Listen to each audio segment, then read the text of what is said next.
할렐루야. 오늘은 사순절 네 번째 주일입니다. 우리를 구원하기 위해 십자가 고난당하신 예수님의 사랑을 묵상하는 경건의 기간을 보내고 있습니다. 저는 지난 주일에 길과 진리와 생명 되신 예수님에 관해서 말씀드리면서 우리 인생을 풀어가는 참된 방법이나 해답은 오직 예수님께만 있음을 말씀드렸습니다. 사실 제가 이렇게 말씀드릴 수 있는 것은 이 땅을 창조하시고 다스리시는 분이 바로 우리 아버지 하나님이시라고 하는 기본 전제에 대한 믿음이 있기 때문입니다. 하나님이 나의 창조주이시며 통치자시라고 하는 기본적인 믿음이 없으면 제가 오늘 여러분에게 말씀드리는 이야기들이 다 소용이 없습니다. 사실 세상 사람들은 눈에 보여야 믿는 존재들입니다. 보여주지 않으면 믿지 않습니다. 하지만 하나님의 사람들은 다릅니다. 우리는 믿음으로 보는 존재들이죠. 믿음이 그 삶을 영적 세계로 확장시키는 통로가 됩니다. 그렇다면 그 믿음은 어떻게 시작되나? 가장 첫 번째로는 하나님께서 내 삶에 찾아오시는 은혜의 역사로 시작될 것입니다. 사람을 통해서 하나님이 찾아오시기도 하고 또 성령의 직접적인 임재가 있을 수 있습니다. 그리고 더 나아가 나의 의지와 상관없이 어느 순간 내 마음의 방향이 하나님을 향하게 되고 하나님이 믿어지기 시작합니다. 그래서 여러분, 믿음 생활은 억지로 믿는 것이 아니에요. 하나님의 선하신 뜻에 따라 믿어지기 시작하는 것이 그 첫 번째입니다. 그런데 그 마음을 좀 더 열어내는 그 열쇠가 있는데 믿음을 더욱더 견고케 하는 열쇠가 바로 주님의 말씀이라고 하는 사실입니다. 그래서 로마서 10장 17절 말씀에서도 사도 바울이 이렇게 말해요. 그러므로 믿음은 들음에서 나며 들음은 그리스도의 말씀으로 말미암았느니라. 여러분, 말씀을 항상 들어야 됩니다. 그리고 더 나아가서 요한복음에서는 그 말씀이 바로 살아계신 예수 그리스도 자체시다라고 말해요. 요한복음 1장 1절에 뭐라고 말합니까? 태초에 말씀이 계시니라. 이 말씀이 하나님과 함께 계셨으니 이 말씀이 곧 하나님이시니라. 여러분, 우리가 어떻게 살아계신 예수님을 볼 수 있습니까? 주의 말씀을 보면 됩니다. 우리가 어떻게 나에게 말씀하시는 예수님의 음성을 들을 수 있습니까? 주의 말씀을 들으면 됩니다. 우리가 어떻게 나와 동행하시는 예수 그리스도를 경험할 수 있습니까? 늘 주님의 말씀과 함께 동행하면 됩니다. 그것이 예수님과 동행하고 함께하는 삶입니다. 오늘 우리가 읽은 본문의 말씀은 바로 그런 의미에서 우리와 동행하시는 예수님이 누구신가를 아주 구체적으로 설명해 주고 있습니다. 요한복음서를 읽으면요, 나는 누구다 라고 말씀하시는 소위 신학적으로 에고 에임이라고 부르는 예수님의 자기 계시의 말씀이 총 7번에 걸쳐서 기록되어 있습니다. 나는 생명의 떡이다. 나는 세상의 빛이다. 나는 양의 문이다. 나는 선한 목자다. 나는 부활이요 생명이다.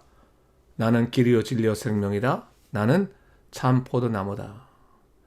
예수님의 이러한 자기 계시는 단순히 당신이 누구신가를 증거하는 것을 넘어서서 주님과 우리와의 아주 분명한 영적 관계를 깨우쳐 줍니다. 사실 이러한 예수님의 자기 계시는 당시 유대인들에게 있어서는 가장 풀기 어려웠던 영적 문제에 관한 해답이기도 했습니다. 사실 구약시대 사람들은요, 그들을 창조하시고 인도하시는 하나님을 섬기면서도 하나님이 정말로 누구신지, 자기들과 어떤 관계에 있는 분이신지를 아주 명확하게 알 수 없었습니다. 그래서 출애굽기 3장 14절을 보게 되면 하나님께서 모세에게 당신을 뭐라고 말씀하십니까? 나는 스스로 있는 자다라고 그렇게 말씀하시는데, 사실 이 말씀도 히브리어 자음 4개를 써가지고 그저 하나님을 유대인들은 야훼 하나님, 즉 여호와의 하나님이라고 부를 뿐이었습니다.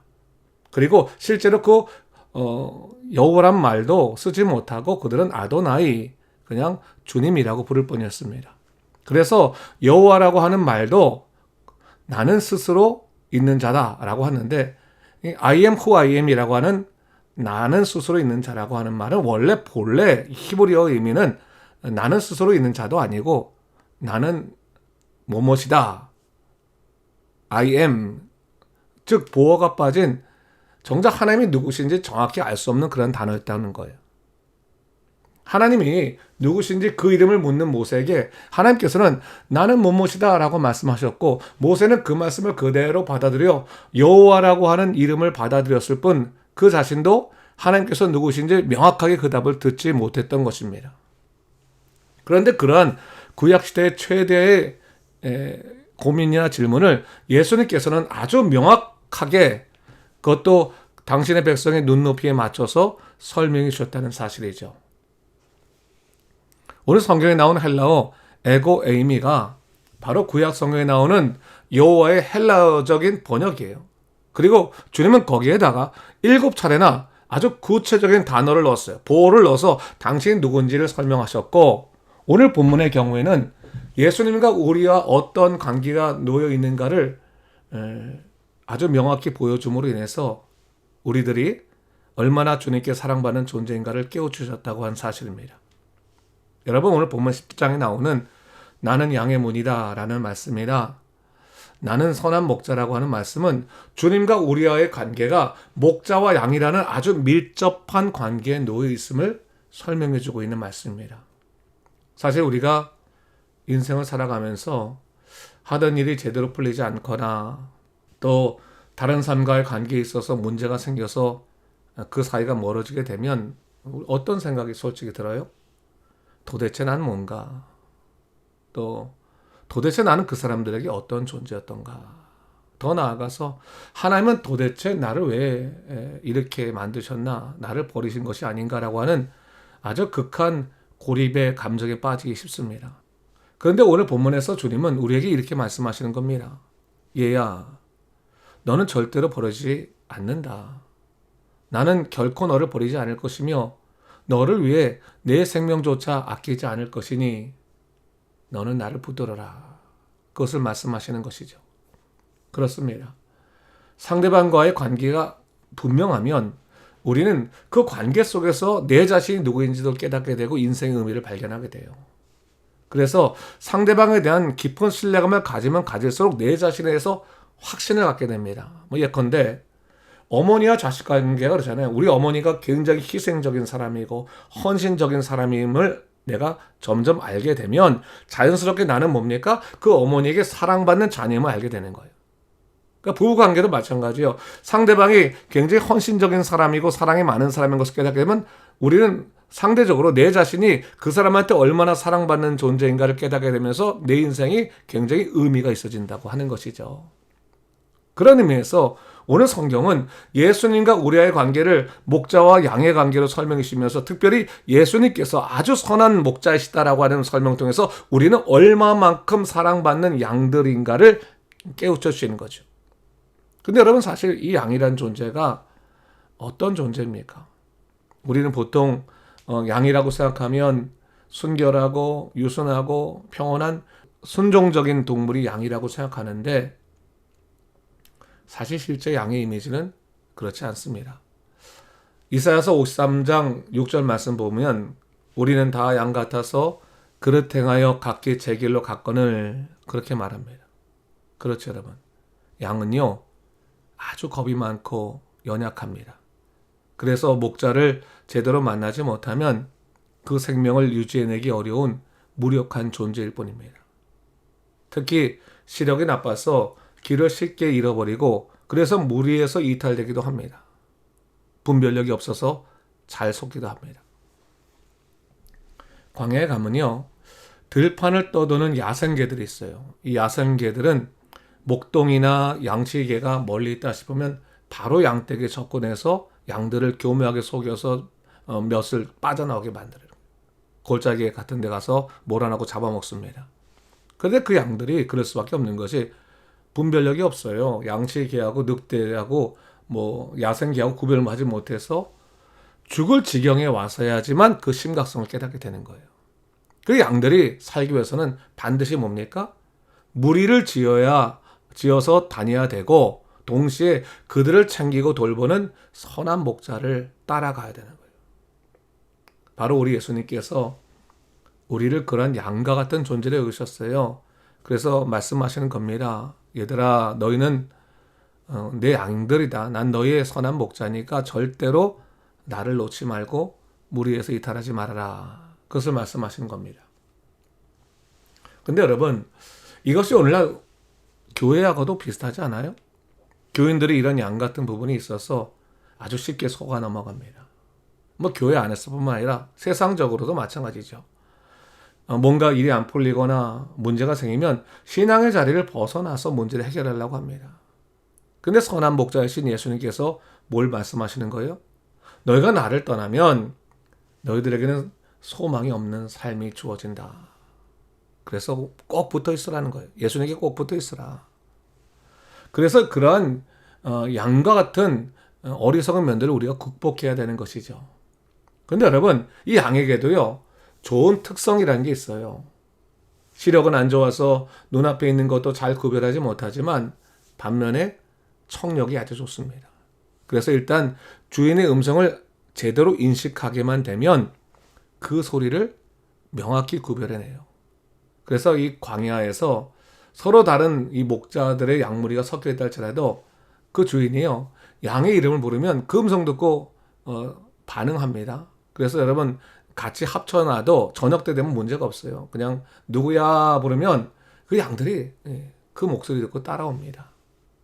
그런 의미에서 본다면 양의 생사는요, 자기 목자의 음성을 제대로 듣느냐 못 듣느냐, 더 나아가서 양들이 목자의 음성을 정확히 인지하고 있느냐 없느냐에 따라서 결정되고, 목자의 음성을 끝까지 들을 때 정해진 목적지까지 갈 수 있다라고 하는 것입니다.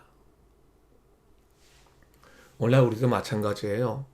목자이신 예수님의 음성을 절대로 놓지 말아야 됩니다. 그러기에 예수님이 아닌 다른 음성에 귀 기울이지 말고 주님의 음성에 집중하십시오. 특히 선하신 목자이신 예수님께서 이미 양들의 형편을 잘 알고 계세요. 주님 믿고 따라가면 됩니다. 그래서 시편 23편 1절에서 다윗이 이렇게 고백하지 않습니까? 여호와는 나의 목자시니 내게 부족함이 없음이로다. 그렇습니다. 예수님께서 내 인생의 목자가 되어주시면 나를 위협하는 부족함의 문제는 더 이상 문제가 되지 않습니다. 비록 당장의 상황이 나아지지 않는 것 같아도 선하신 목자이신 예수님께서 계시기에 가장 좋은 때에 나를 지키시는 목자로 인해서 그 부족함의 문제가 나를 무너뜨리지 못할 것이기 때문입니다. 그렇다면 오늘 본문에서 선하신 목자이신 예수님께서는 양을 어떻게 지키실까?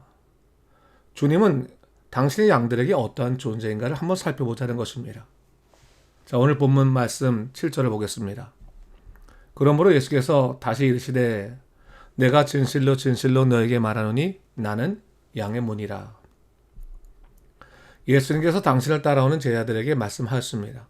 내가 양의 문이다. 사실 문이라고 하는 것은 앞이 가로막혀 더 나아갈 수 없는 것을 통과시켜주는 통로입니다.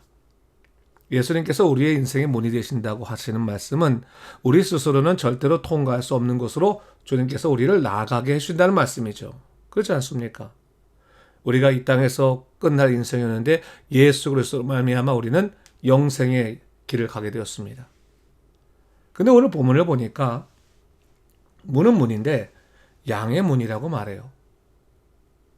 이것은 당시 이스라엘의 목양 문화를 알면 더 잘 이해될 수가 있는데, 팔레스타인 목자들은 양들에게 꼴을 먹이기 위해서 광야 곳곳을 돌아다녀야만 했습니다.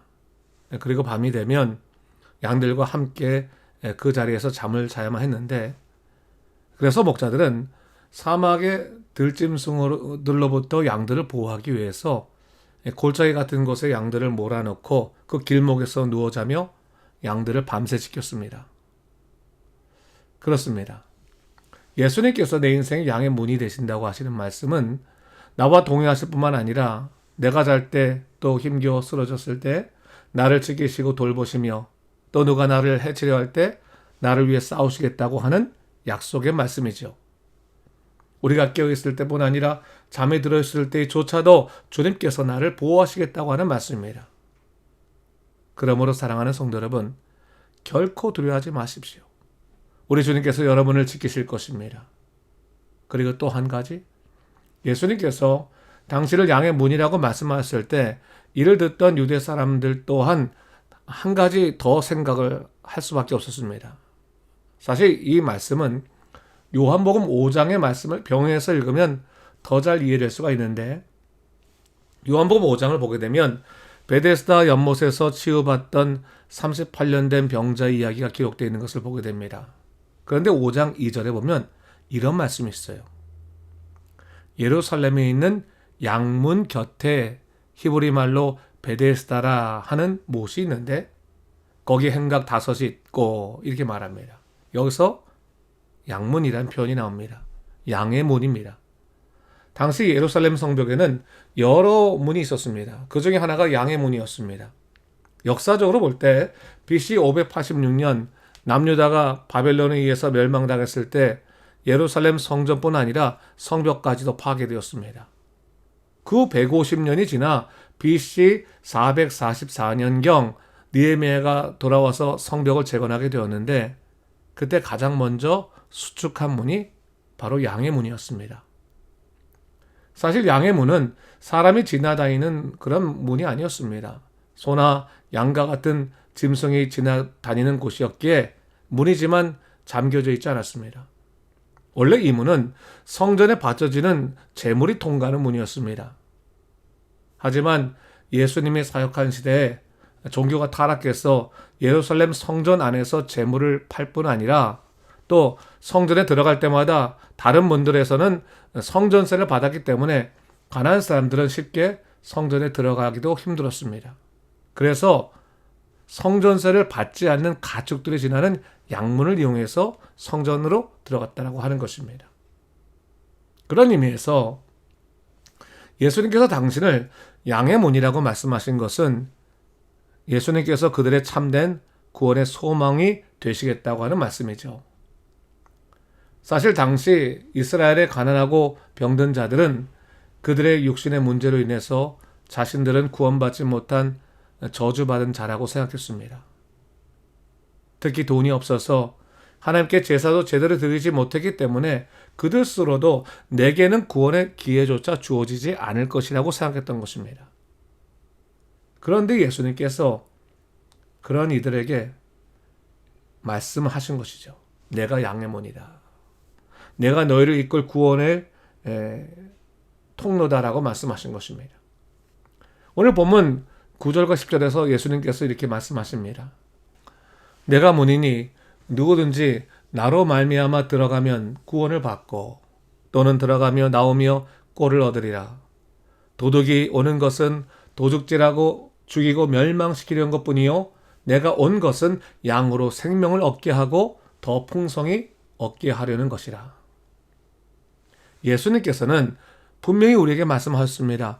양에게 생명을 얻게 하기 위해 주님이 우리에게 오셨다는 것입니다. 그리고 주님께 나오는 양들은 꼴을 얻는다라고 말씀하셨습니다. 오늘 주님께서는 우리들에게도 분명히 말씀하십니다.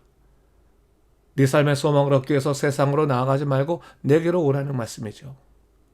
어떤 이들은 구원의 은혜는 예수님께 있어도 세상적인 생존의 문제는 세상에 나아가야지만 해결할 수 있다고 생각합니다.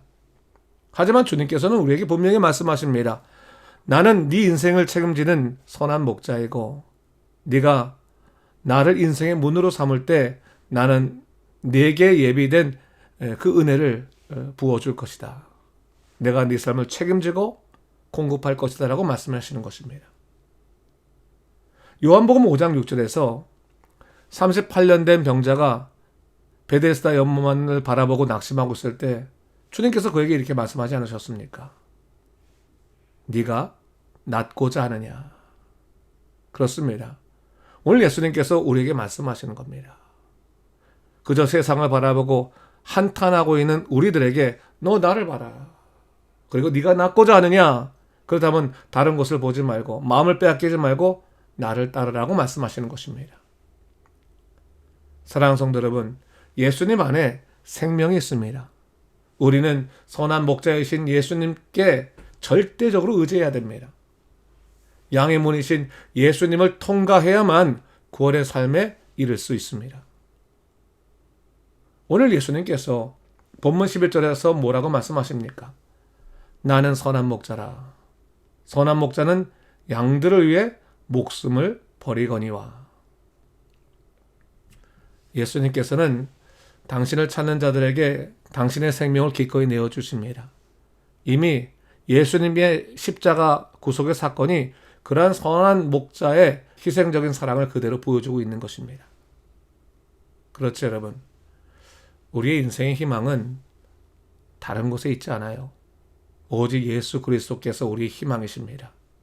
그렇다면 우리 또한 예수님을 더욱더 깊이 알아야 됩니다. 예수님의 목소리에 귀를 기울여야 됩니다. 그런 의미에서 오늘 본문 14절과 15절을 함께 읽겠습니다. 나는 선한 목자라. 나는 내 양을 알고 양도 나를 아는 것이 아버지께서 나를 아시고 내가 아버지를 아는 것 같으니 나는 양을 위하여 목숨을 버리노라. 예수 그리스도의 복음은 예수님과 우리와의 관계를 철저히 연합되게 합니다. 그리고 그 관계 속에 다른 세상 것들이 끼어들 이유가 없습니다. 만일 여러분이 예수님만이 나의 전부이심을 고백한다면 거기에는 양을 위하여 기꺼이 목숨을 버리시는 예수님의 희생이 전제되어 있음을 잊지 마시기 바랍니다. 또한 나와 예수님과의 관계에 있어서 이를 가로막는 회방꾼들이 있다면 다 정리해내십시오. 주님보다 집착하고 있는 육신의 욕망이 있다면 그것 또한 정리해내시기 바랍니다. 레오나르도 다빈치가 그린 최후의 만찬이란 그림 여러분도 잘 아실 것입니다. 그는 예수님의 최후의 만찬을 생각하면서 중앙에 예수님을 모시고 그 곁에 제 아들을 하나씩 성경적인 의미를 생각하고 그림을 그렸습니다. 그리고 탁자뿐만 아니라 식탁에 놓여있는 은잔을 아주 세밀하게 그렸다고 합니다. 그림을 거의 완성하던 어느 날 그의 친구가 찾아왔을 때 다빈치는 자기의 그림을 보여주며 평가를 부탁합니다. 그때 그 그림을 본 친구는 탄성을 지르며 최고의 작품이라고 칭찬을 하는데 특히 식탁 위에 놓여있는 은잔을 보고 너무 섬세해서 눈을 뗄 수 없었다고 말을 합니다. 그때 다빈치는 친구의 말을 듣는 순간 붓을 들어서 그 은잔을 지워버렸습니다. 그러면서 이렇게 말합니다. 이 그림에는 오직 예수님 외에는 중심이 될 수 없다라고 말했다고 해요. 사랑하는 성도 여러분, 예수님이 내 인생의 중심이 되셔야 합니다. 그분에게 집중해야 됩니다. 그러면 우리 삶의 복음의 능력이 일어납니다. 주님이 내 목자라고 하는 한 가지 사실만으로 내가 부족함을 느끼지 않는 감사의 고백이 넘쳐나고 아울러 세상을 이길 담대함이 일어납니다. 양은 목자가 있어서 행복한 겁니다. 울타리가 멋지다고 양이 행복하겠습니까? 목자가 없으면 양은 아무것도 아닙니다. 죽을 수밖에 없습니다. 우리들도 마찬가지입니다. 예수님이 있기 때문에 행복한 것입니다. 예수님 아니면 우리는 아무것도 아닙니다. 하지만 예수님이 계시면 그곳이 협착한 길이건 무서운 골짜기건 안심할 수 있습니다. 여러분, 불편한 것과 위험한 것은 다른 것입니다. 예수님 믿어도 불편하게 살 수는 있습니다. 하지만 위험하진 않습니다. 예수님께서 우리를 지키시기 때문입니다. 오늘도 주님만을 바라보며 주님과 동행하며 살아가는 우리 모두가 되시기를 주님의 이름으로 축원합니다.